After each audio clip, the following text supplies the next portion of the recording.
Okay. Basically, the idea is that we all have these super highways in our brains, our natural talents.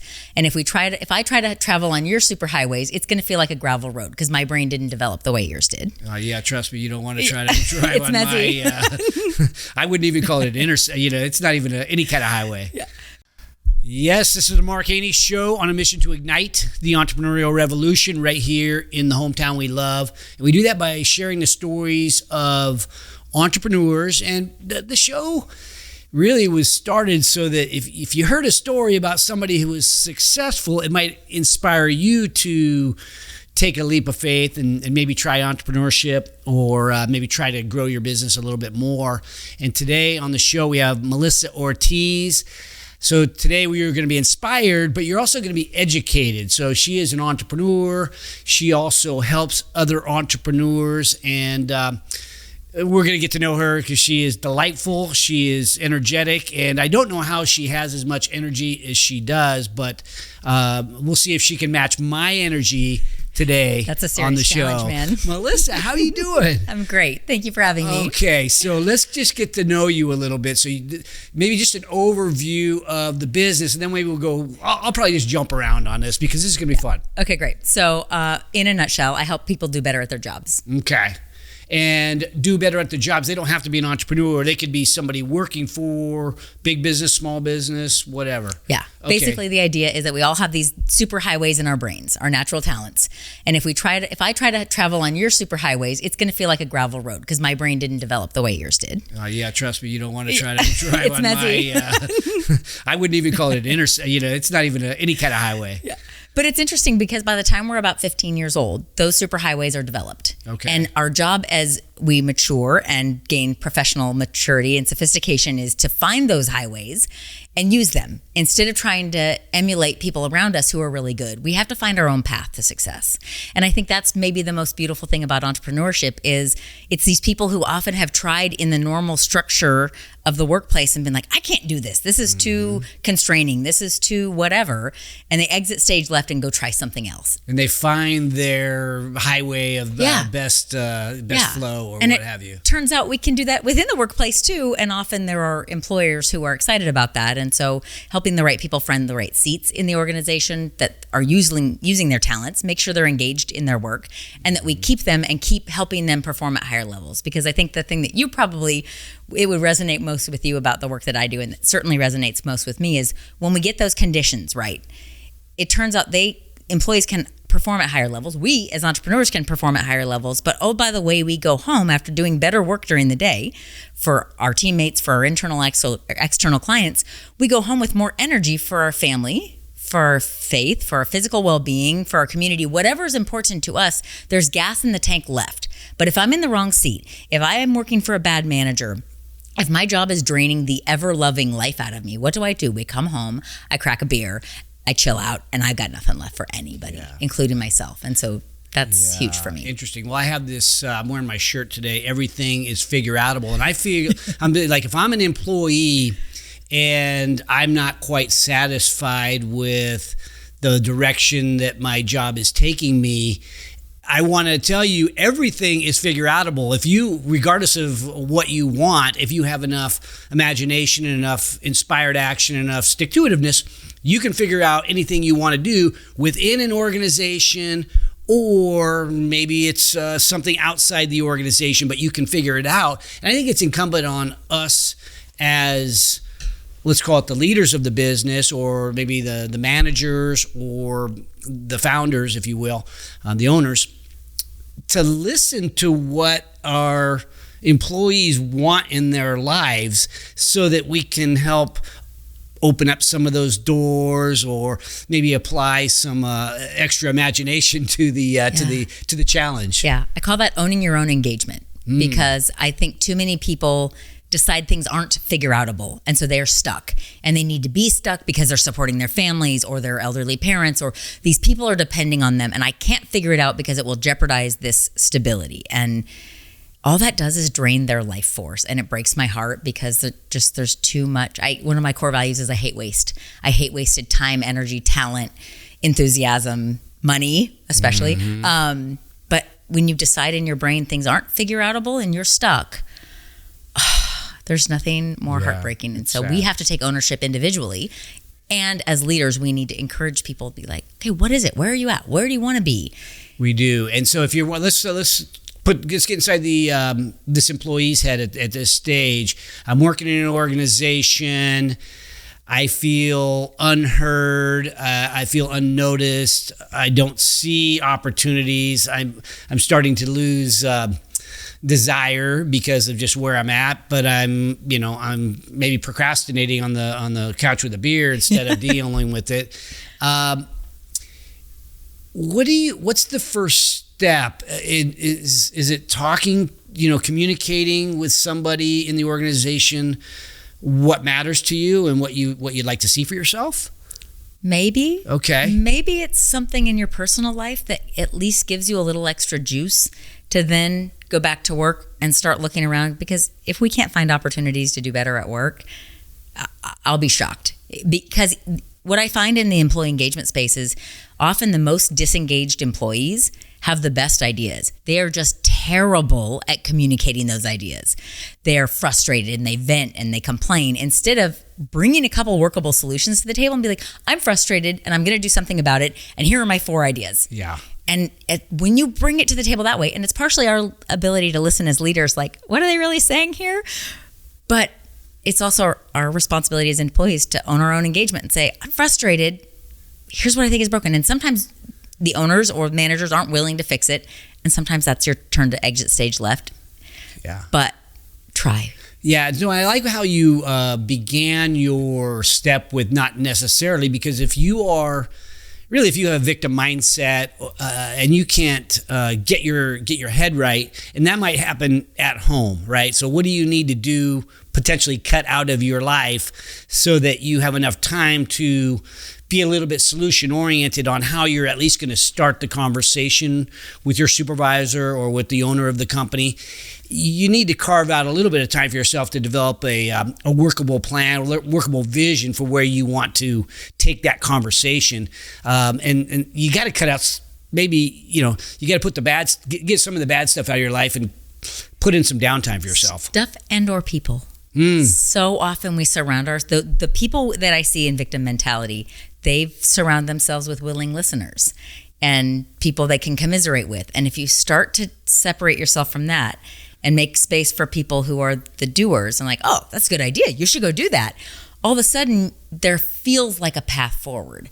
And so whether it's activities, so many people just get sucked into this social media chamber and then time just disappears. Right. Instead of going for a bike ride, going for a walk, doing something to physically get an outlet, because so much of our good thinking comes when we're not working. Well, it's amazing on social media because when you scroll through, chances are you're going to see kind of a combat zone is the only way I can think to say it at the moment. Is like there is people tearing down one side and tearing down the other. There's a lot of criticism depending on what channel you follow, but the main media, it's pretty negative, and so it can make you want to just poke holes at the other side or kind of get yourself in the mode of blaming others for where you're at. And really, my wife and I love Chris Stapleton, and he's got this song, I Got Nobody to Blame But Me. It's and I really have lived by that. My parents beat the victim out of me when I was a kid. Don't hit your kids, but they just didn't let us be that way. So for whatever reason, my mind has never clicked over that way.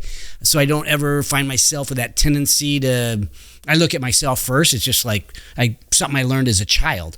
But I can literally pinpoint the lecture where that was beat into me. And I remember really? The chair that what I was happened? Sitting in. Oh, goodness. It was something about a softball game, and I was mad at a ref or something. My dad just railed on me. It must have been 45 minutes that I sat there and took it about everything's your fault. Everything you are responsible for. And I'm like, that's a little extreme, but I get the message. And so I feel the same way. I have nobody to blame but me for everything. Good, bad, indifferent, mostly bad. What is your dad like? What's your dad? I mean, he sounds like is he old school type mentality? Super old school. Yeah.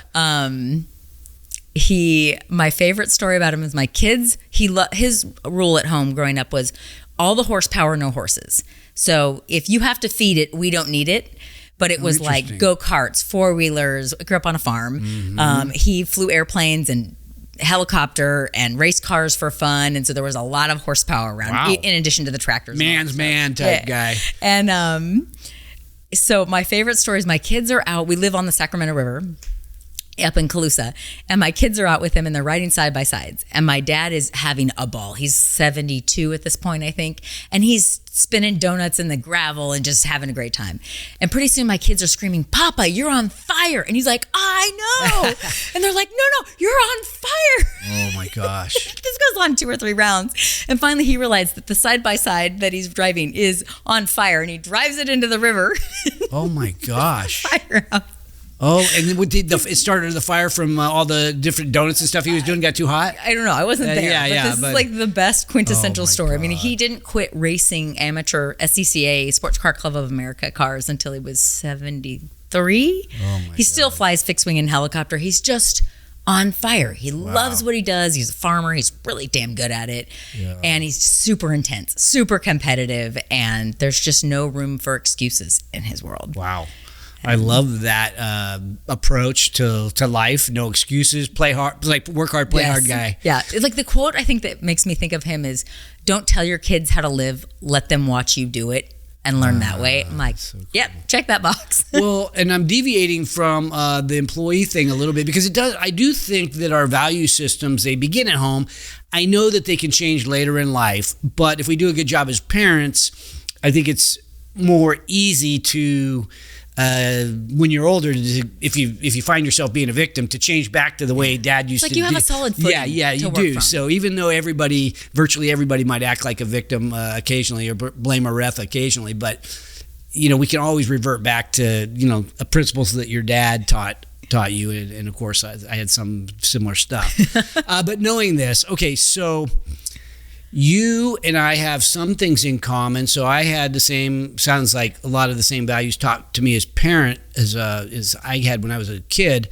But you live near your parents today, and you guys are talking about maybe building homes on each other's property. Would that be you build a home on your parents' property? So they actually gifted us 40 acres, which was amazing. Oh my gosh! And we're building. So they're generous. So okay, that's cool. You work for it. Yeah. There's no free ride, but right. Yeah, they've been extremely. We moved back from Texas. My husband and I both built businesses there.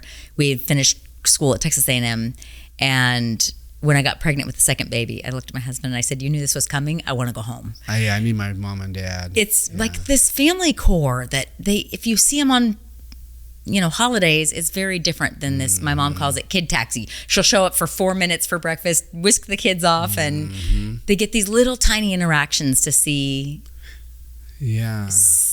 their values at work. Do you have brothers and sisters? I have one brother. Is your brother here? Yeah, he's full-time on the farm. Okay, so he lives out there with your mom and dad now, and then you've moved back near, and you're going to build something on your 40. How big? How many acres is the whole thing? About 3,500 acres we farm. Oh my goodness! And it's 15 different crops spread over a 20-mile radius, and it's guys and equipment and nonstop. Oh my goodness! Okay, so is it kind of like a family business then? Yeah. Your dad obviously sounds like he's the initiator of this whole thing. Does your brother work in the business? Yeah. Okay. Yeah, he and I are 5th generation on the ranch. My dad's 4th generation, and my brother has more stamina than I do. There wasn't a right seat for me, so I love the people business. And what's the name of the company? What is it? River Vista Farms. River Vista Farms, and is that brand available out?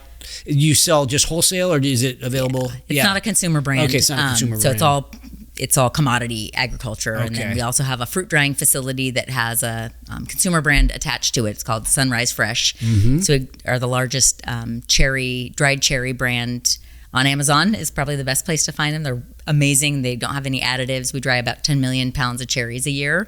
Okay, so what's the name of that brand again? Sunrise Fresh. Sunrise Fresh. Yeah. You can buy local dried cherries? Dried cherries, blueberries, apples, I think some strawberries. Wow, I'll have to check it out. Yeah. So I have 7 grandkids, 2 kids and 7 grandkids, and we all live on 74 acres, a lot smaller, but you mentioned the 2-minute away thing. So my little granddaughter, one of the granddaughters is almost 3, but for the last 6 months she's been walking from my son's house.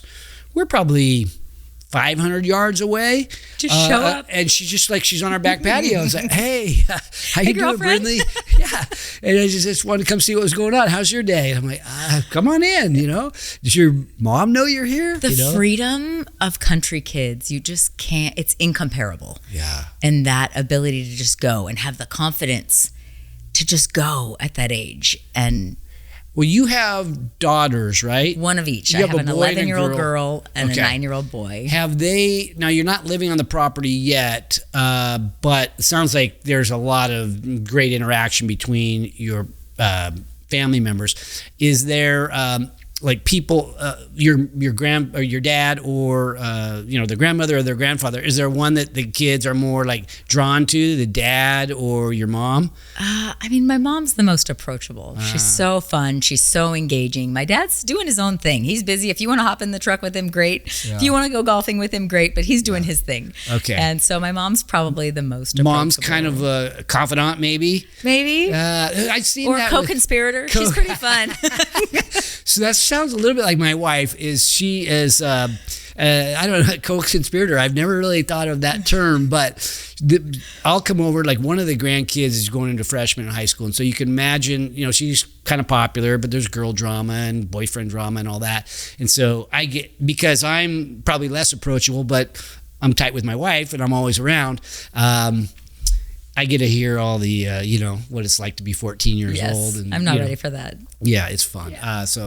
But I say that as being, I think it's like, it's the thing that I've never lived. I never knew that, like what we're describing, what it would be like or how it might exist until you're living it. And I can tell you, I love it. And anybody listening, it can be great. So it's my mom did this great thing with my husband because he doesn't come from a family business or have everybody intertwined. And she said we got married in 2011 and he needed to go to some meeting in Fresno or Bakersfield or somewhere. And she says, you can use my new Porsche to go on this trip. And in exchange, you're going to give me 3 years of you can't talk trash about me as your mother-in-law at all. And he's like, deal. I'll take that deal. So she drove his car? He drove her car. Oh, he drove her car. It's her Porsche. Oh, God. Okay, got it. It's her Porsche. Okay. He's like, okay, deal. That's awesome. So it's pretty... yeah, it sounds like she's got a good sense of humor and a good, just a, I don't know, way about living life. So that's awesome. She's amazing. It's... If we come back to my daughter for a second, I think one of the most professionally rewarding things that has happened to me this year by far is I've worked with the Gallup Strengths Finder as one of the tools that I use with clients.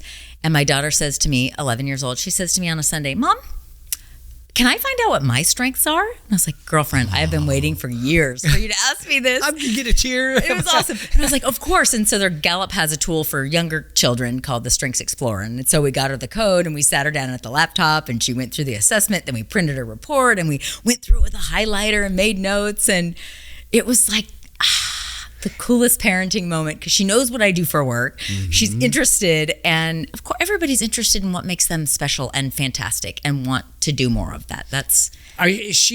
Kids get asked all the time, like, what do you want to be when you grow up? You want to do what your mom's doing? You want to do what grandpa's doing? That type of thing. And are they starting to imagine what their, adulthood might look like? I don't think so. Like, they don't know what they want to be when they're grown up. Present in their little lives. And I'm on the school board in Calusa. And one of the stats when I first started, 10, 12 years ago, was the kids that we have in school right now, half of the jobs they will have don't even exist yet. Yeah, it's amazing. So we can't prepare them for careers. We have to prepare them as learners to understand who they are and what they bring to the world and how they take in information more than anything. And so I probably having inherently discouraged what do you want to do when you grow up? Because I think it's a bogus question in general. What do you want to do? You don't know. None of us know. We're still making it up on the fly. Yeah. So a lot of times kids will look at, like my daughter is in real estate, and I remember when my granddaughter was about 11, she would say things like, I want to be a realtor like my mom, or that type of thing. I want to be a garbage man. Yeah. Which is a ridiculous aspiration for a little girl, but that was what that job might still exist. I don't know. It does. I mean, it's gotten a little bit robotic. My kids still get excited on Thursday morning when the garbage man comes through the alley. Yes. And they're like, well, my dad really respected our garbage man because they were friends when, growing up, our garbage man. So we were growing up to respect the garbage man, and because of a guy named Frank Cervantes. So it is kind of a interesting thing to think about what jobs are going to go away first. And I would imagine in your line of work, you're seeing this begin to change right before our very eyes. We can see, 15,000 layoffs at Microsoft. We see all kinds of jobs that are now AI enabled, and if you're not engaged and understand the job, the mundane jobs, the monotonous jobs, most of those are going to go away. And most of those suck anyway. Yeah. So aspire to be a driver of something. Yeah. And so how do we, as individuals, both business owners and employees, how do we keep leveling up? How do we look around and figure out how we kind of stay on top of that shifting sand that's beneath us? And it's pretty daunting. I mean, in my EO group, there was a guy the other day who's super whiz kid on AI, and he was kind of schooling our group, and I went, I'm a moron compared to this guy. I have so much to learn. And it was in a deflating way. It wasn't empowering. It was just like, I think I'm so far behind already. And then the reality is, that even if you're using it at any capacity, you're ahead of some of the people. And so we have to find some foothold. Okay, yeah, for sure. But 25% of today's job openings require some AI experience. That's an amazing stat. And we're not even we're still in the first inning, if even that, in this AI thing, because what we do is we invest into startups, and virtually all of them have got an AI component of some sort running through it. We just announced the exit of one of our robotics companies, and it was AI driven, but basically it replaced the people that walk around and monitor solar farms, right? These gigantic solar farms. It's been very labor intensive. So these robots go out there and make sure everything's running right, write the reports, and do it all. And it's all driven digitally, and it eliminates. It makes things better, but you just don't need people doing those boring jobs of walking around or driving 500 miles into the country to find go check out the solar panel. Yeah. So it's good, but that kind of things change. Do you, in talking to employees and employers, are people fearful of this kind of thing? It's like, my job's going to get eliminated. Some are, and some are excited. It's never been a better time to be a learner, because you don't need a fancy college to learn things. Learning has never been more accessible, and it is fascinating for me to think about the kids in school today, and will a college education, aside from like a medical doctor, a professional engineer, some of these roles really do require this specific training, but so many of them just require you to be a really good learner. And so it's kind of amazing to know there are all these avenues and all these experts that are willing to share for little to no money, and that's pretty exciting. It is. I think if we're willing to take ownership of it. And I have some questions about our society and our motivation to keep up. Yeah. But the ones that are, I think will be just fine. I think so. And I think there's at one point I had sold my companies and was trying to decide, what am I going to do? Am I going to wait for my non-competes to go away and kind of get back in the same space? And I did an exercise called an Ikigai. Have you heard of that exercise before? Yes. Yeah. So for our listeners, it's a Japanese term that kind of means something like finding your calling. And it's the intersection between four things: what you're good at, what you love, what the world needs, and how can you make money doing it? How can it be financially sustainable? And you can. I did it in the form of like almost like a brainstorming session. I got a big dry erase board, just started throwing ideas against the wall, and was looking for commonality around, what that meant in terms of finding my calling. And I decided at that point, it was really around, I enjoyed creating opportunity for people. That's kind of like what I've been working on for the last 10, 12 years. And it really acts as a North Star. Even though I didn't know what I wanted to do when I grew up, I knew I liked creating opportunity, and I could figure out a way to make some money doing that and, have some fun doing it. Yeah, I've got like 3 pillars that I've kind of come to the same conclusion. So I've got kids, so school board, swim team, all this stuff that I'm involved in.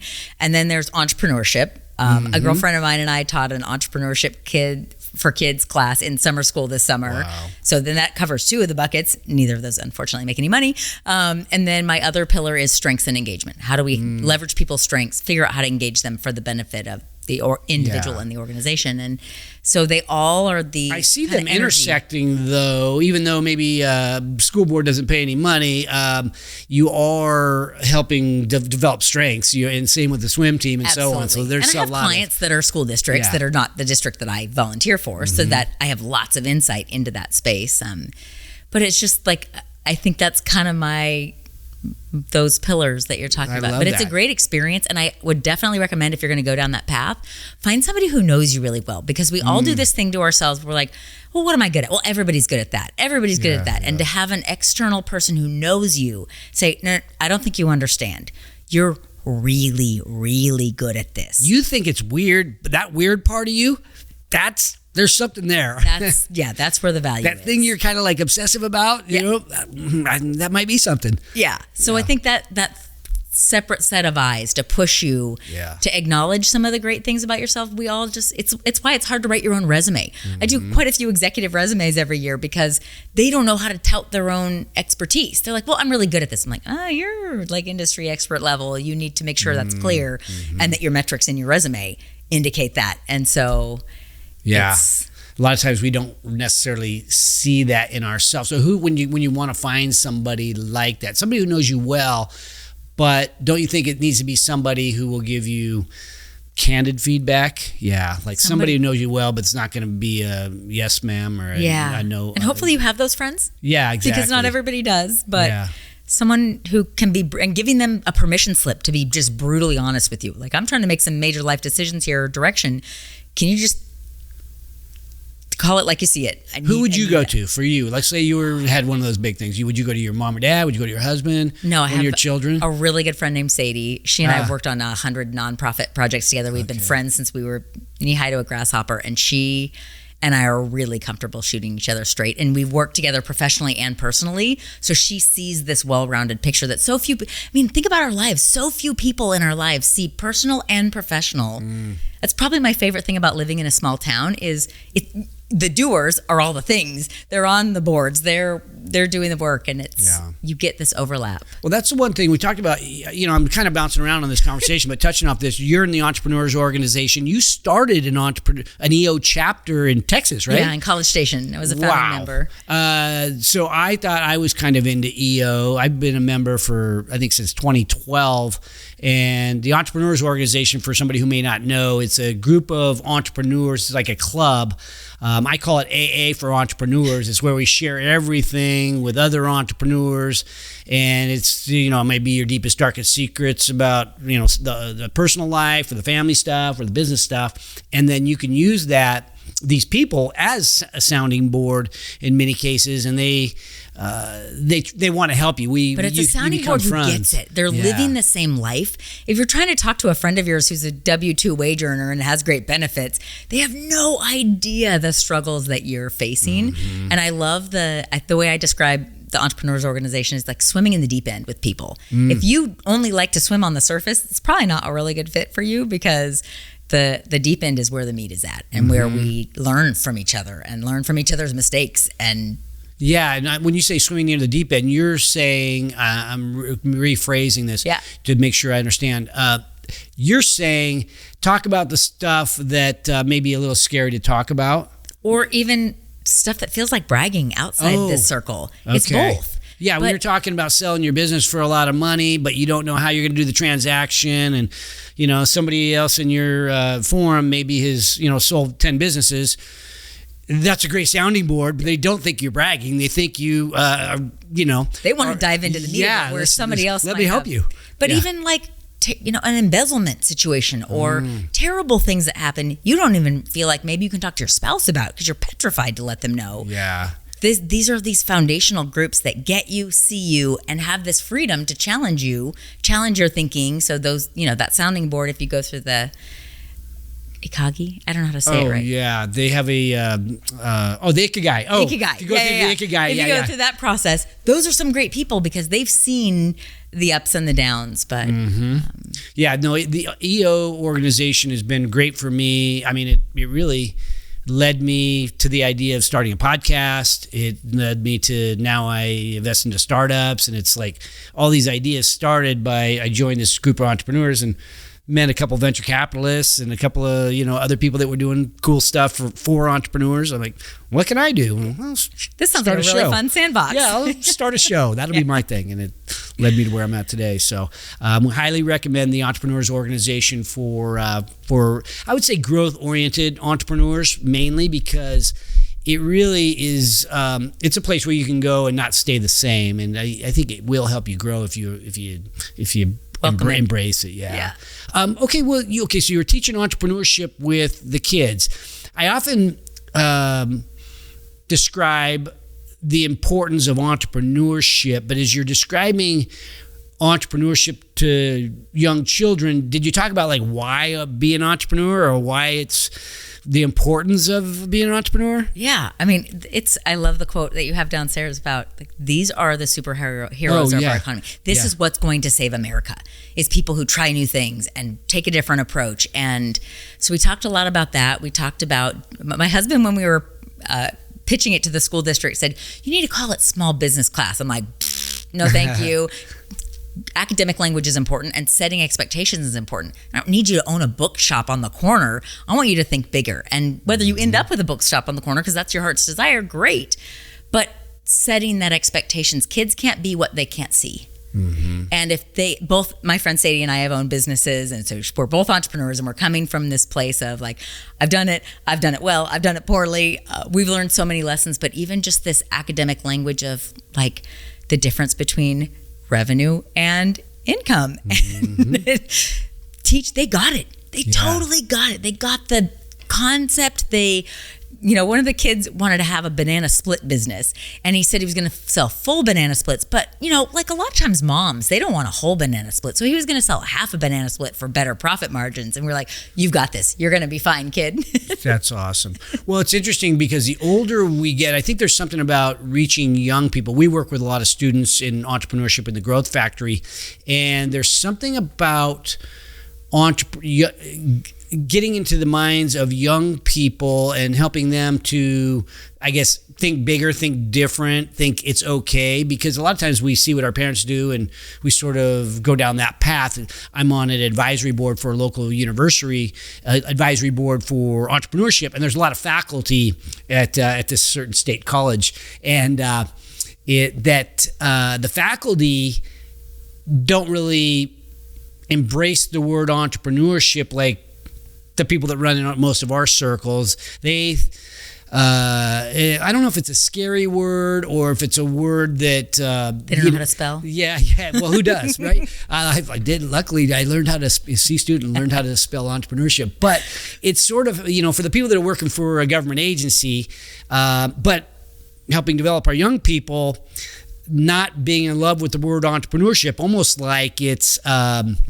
I don't want to say adversarial, but the group really embraced the word innovation more than entrepreneurial, right? So I think that thinking about the people that maybe are working for a government agency or working in maybe a large company or something like that, I think you brought up the word intrapreneurial. Yeah. That gets thrown around a lot, but really embracing the way of thinking innovatively, because any of us can be innovative, whether you're a government agency or not. It's more approachable. Yeah. People don't have to identify with a lifestyle. Yeah, I took all these risks, made all these sacrifices, and I'm greedy. Yeah. But the innovation is like, oh, so we could do things better. Yeah. Great, let's do that. Everybody gets into that. Yeah. So that it was a lot more, let's call it politically correct.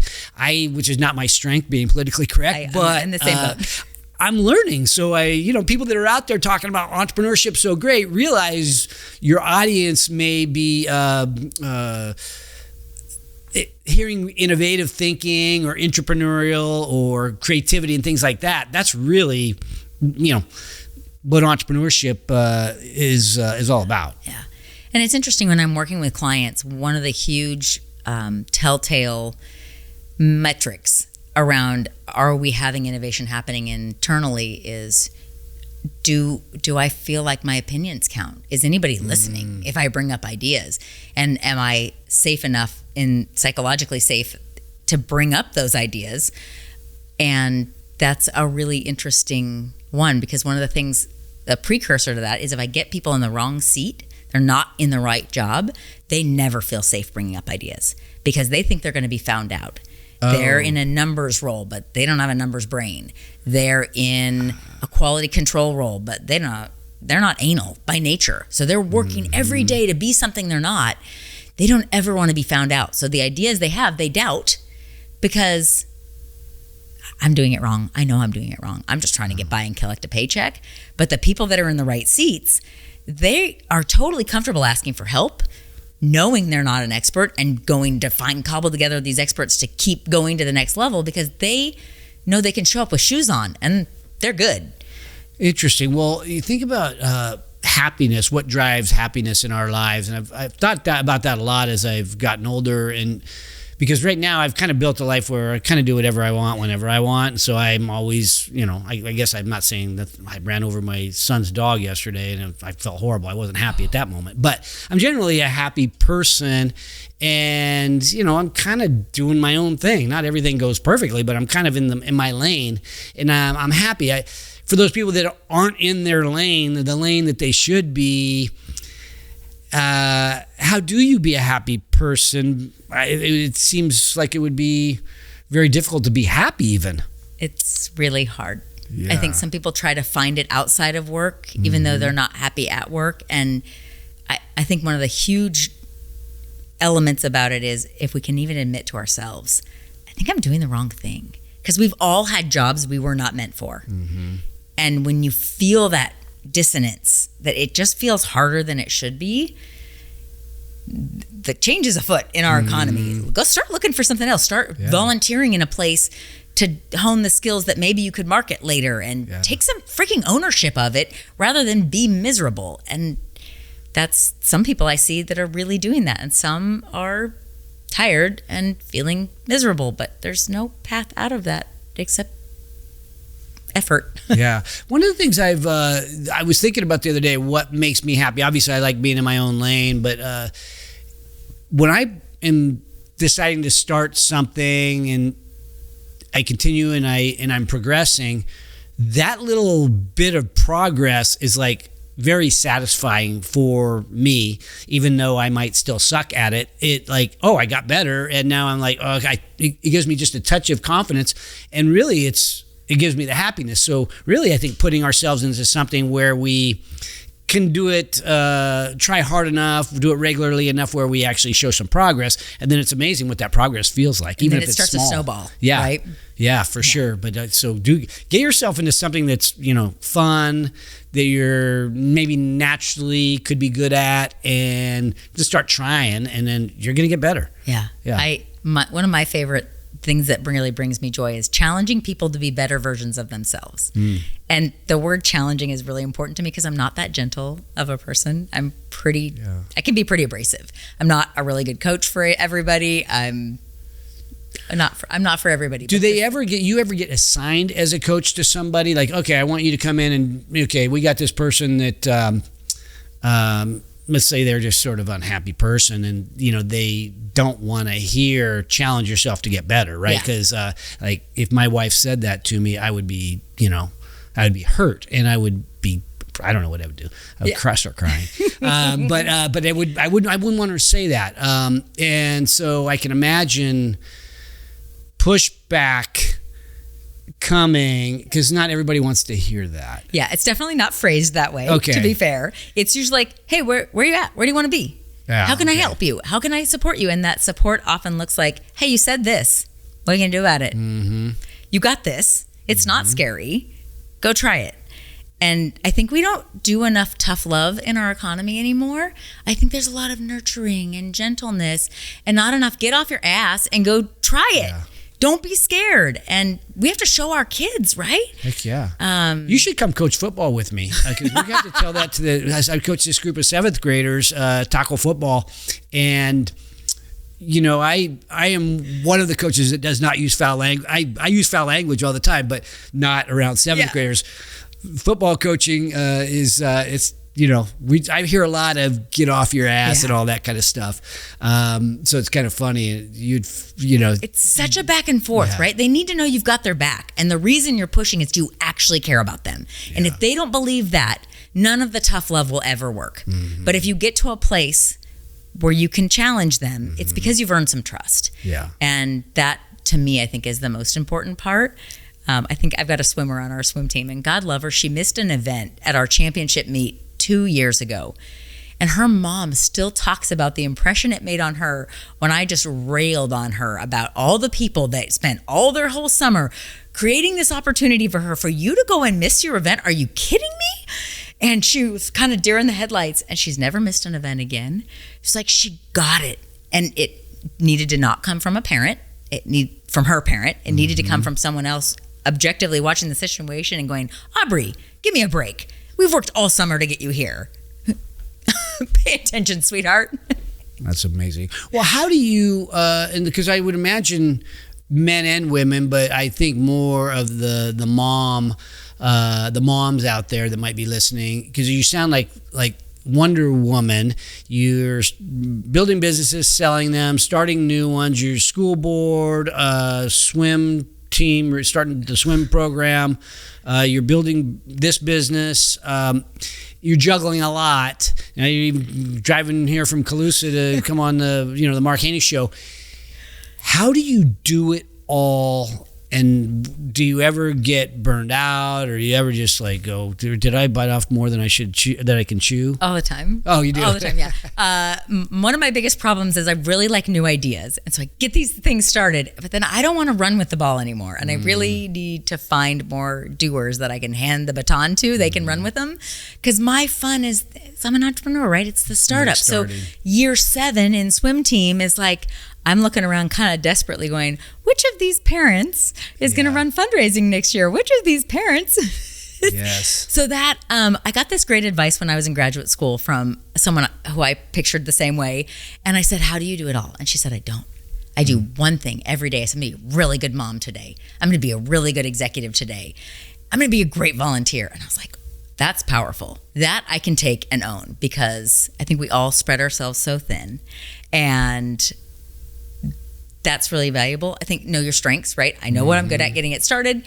Maybe I don't need to run with things long term, and so work on that. But I time block everything. Oh, wow. So whether it's lunches with my friends, school board, my husband and I, if it's not on each other's calendar, please don't expect us to be here, because we both run pretty fast. So you're not as much of a multitasker as you are like put them in these little compartments and just win that part of the day or whatever. I mean, by nature, I have shiny syndrome. And so I try to be a one thing person, but then I have I'm waiting for a client to get on a call. So I'm answering emails madly, and I'm kicking off things that I need responses on. Any advice to other people about, because other people have, especially when you're talking to entrepreneurs, when you're helping an entrepreneur, chances are they've built a life that is, they like to chase shiny objects too. And I think too, once you're successful, there's probably more there's more worthwhile opportunities that you got to say no to, for sure, because you got to sort of filter through and, choose the ones that, I guess, tie to your pillars at some level. Any advice to people though that are trying to, raising the kids, and what she's doing sounds cool, and how do I do? I think a couple things that come to mind. One, I talk to my kids a lot about, I like working. I think a lot of times as parents, we feel this shame that we shouldn't be away from them more. So I have to go to work. I have to go travel. And telling them, Mom gets to go do this thing. I get to go speak at a conference. I get to do these things. It can be cool. And when I'm home with you, it's really cool too. Yeah. But not making that taking it on as a shameful thing, because I'm a way better mom because I work than I would be if I stayed home. Yeah, and I think most working women are that way. I think that's why they chose this thing. So I love that. Don't take it on as a guilt thing.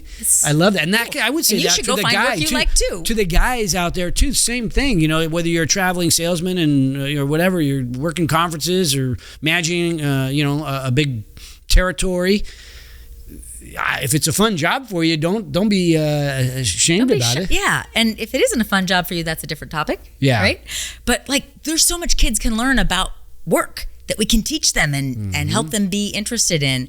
And another hack, I guess, I've found is I found a girl on the swim team years ago who was like, "Could I pay you to come to my house 2 days a week, get the laundry out of our rooms, do the laundry, fold the laundry, put the laundry away, do other assorted tasks, like a kind of a mother's helper?" Because that was just one task that wears me out. Anything to do with grocery shopping, cooking, laundry are just my kryptonite. Yes. I don't want to touch them. I still have to do some of the cooking. My husband's pretty good about it, and we just don't eat that much complicated meals. Yeah. But God, having someone who, it wasn't just like do the chores. It was, she had a rhythm. She came even when I wasn't there, and she'd take care of business. And it was not very expensive way to buy back some of my time. That's a great book, by the way, Buy Back Your Time.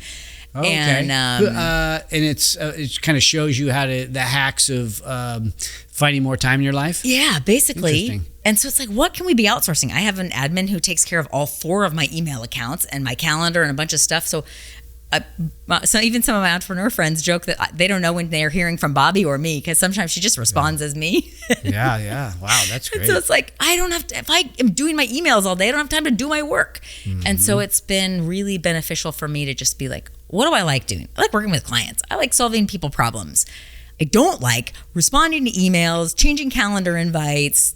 It's super boring. So, and somebody else, that's a great growth opportunity. And I think that's, as leaders, giving up some of the pieces you're not great at anyway gives someone else a chance to grow. Yeah, that makes sense. Earn money and earn confidence.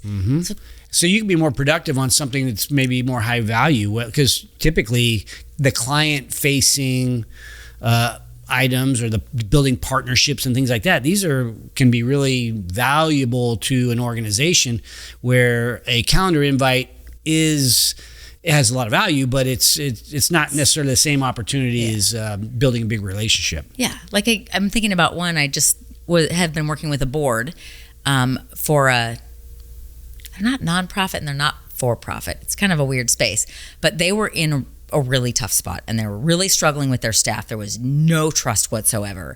And when I was hired for the job, I said, I don't know if I can fix this. This sounds pretty rough, but I'm going to go in with an open mind and assume positive intent. We did a bunch of stakeholder interviews, and that kind of work it's amazing, the place they're in. And it's only been, 2 months down the road, but just getting in there and really understanding where is everybody coming from and what has been amiss that created all this lack of trust. That's the stuff. Those are the problems I want to solve. I don't want to respond to all my emails. Yeah. Well, okay, so back to I'm putting my hat on where I want to get a little more education about the employees and getting them to get themselves right on the bus. What else around that did I not really dive deep enough into that really is around, look, here's how you can get yourself from point A to point B if you're more of a teammate versus the CEO? Yeah. I think one of the things I love about my business is that it's HR technology. It's especially for the more technical people out there. They don't get people, and they don't need to. There's some really good tools. Like, one of my favorites is called Predictive Index. And it's a way for us to define what is our ideal candidate for any given role. And then as we evaluate candidates that come through the door, we have a really quick look at behaviorally and cognitively, does the shoe fit? And if it doesn't, I don't care how much resume fit there is. I might be setting them up for failure and myself up for failure as our employer. So that's been a really powerful tool that I've added to my practice maybe 8 years ago. And then the other one I really like is our employee engagement module. So we're measuring employee engagement and giving a data-driven direction to every team on what should you go work on. Because we can work on 1,000 things, but how do we narrow down what's getting in the way of performance? And often it's clear expectations. Sometimes it's resources. Sometimes it's just feeling appreciated, that somebody notices you're doing good work. Mm-hmm. And so I like the tactical nature of those things, because it's like, I see it, I get it. PI tells me exactly what to go do and how to ask questions of my employees. And I like the tacticals. Just tell me what to do. Most managers I see are like, I'll do it. I don't just see it. I'm not as empathetic as I want to be, or I'm busy. So most managers now are employees, like working supervisors. It's not often that you see someone who's just a manager, a player. They're mostly player coaches rather than just coaches. Okay, so what did I not ask you about? So you're obviously, you've developed a family that is to be admired. I mean, the way your parents and now you and your husband and your brother, and it just seems like it's a good working model. Did you say fifth generation family? Okay, so what did I not dive into around building such a strong family with that kind of unity? Because to me, that unity has got a ton of value, but what could you add in terms of like how to develop that? I think the best word I can use is acceptance. My husband exited the family business in November, and we were really worried how this was going to affect. I had a client in Houston who was talking about their son-in-law exited their business and they didn't speak for a year and a half. Mm-hmm.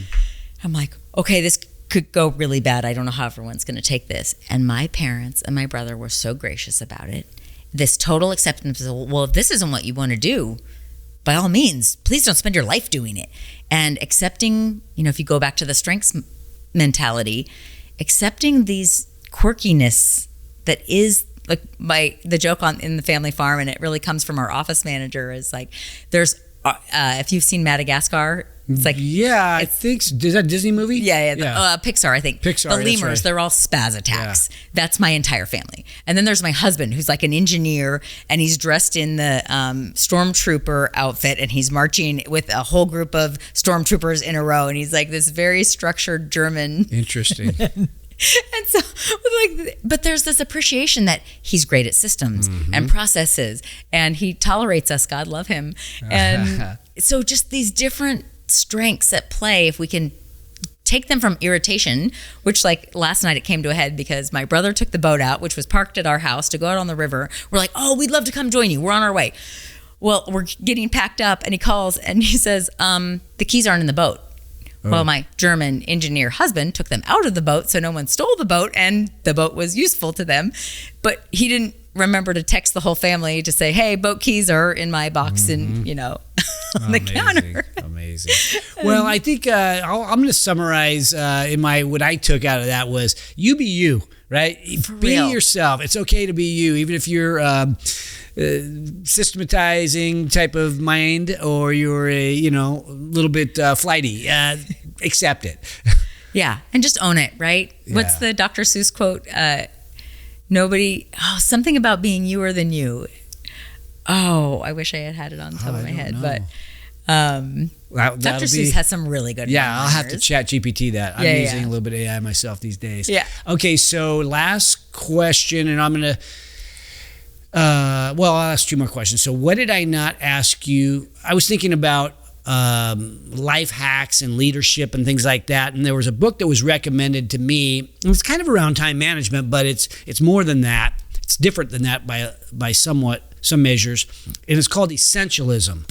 I was hoping that was the one you were going. Pursuit of yes. Yeah. It took me a while to stammer the words out, but Essentialism is a book about like cutting things out of. It's okay to cut things out of your life and say no, and it gives guidance on that.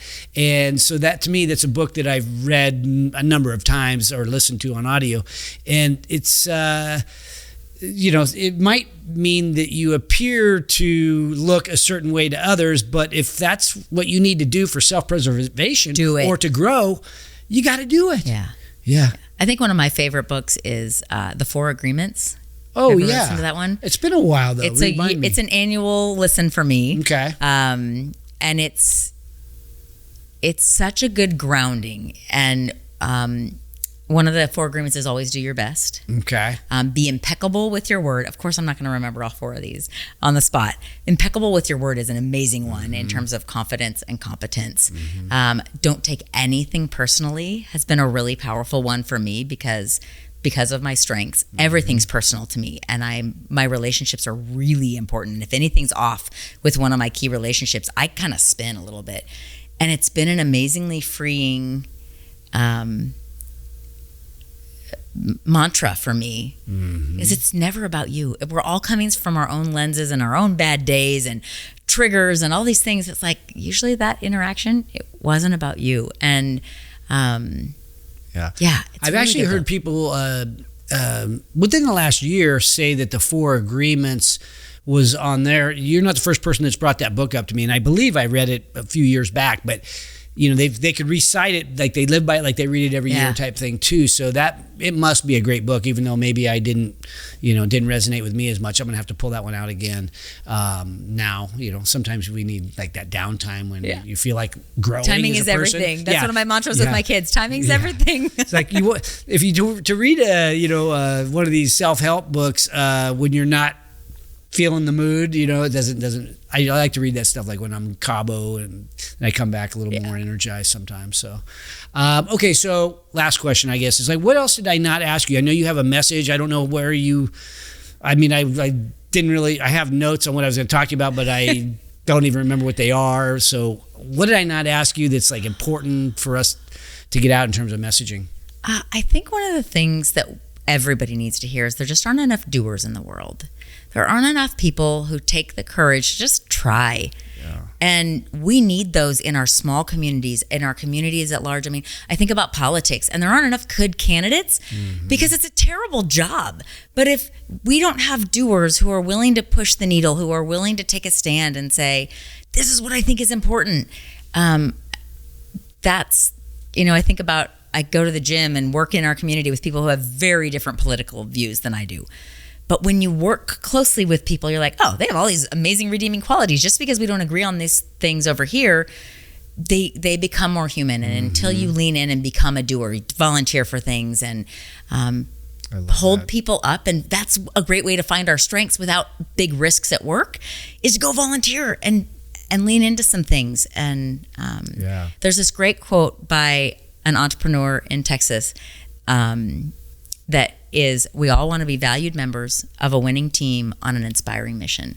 And that goes for both volunteer unpaid roles and paid roles, because if we're a valued member, it means we're contributing from a strengths-based place of a winning team. Even people who aren't competitive love to win. And on an inspiring mission, it means we're doing something that matters. Yeah. And that is really the guidepost for all of my work, is if we can find and create those conditions, we've done something really good.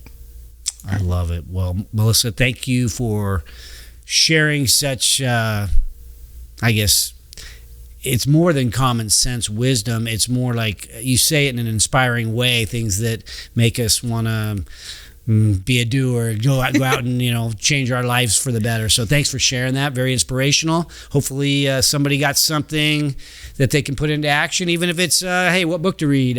There's a lot of good nuggets in there. Thank you. Amazing. Thank you for having me. This is such a great platform. Thank you very much. Thanks for watching today's show. My goal for every episode is that you find a takeaway, something tangible you can use in your business today.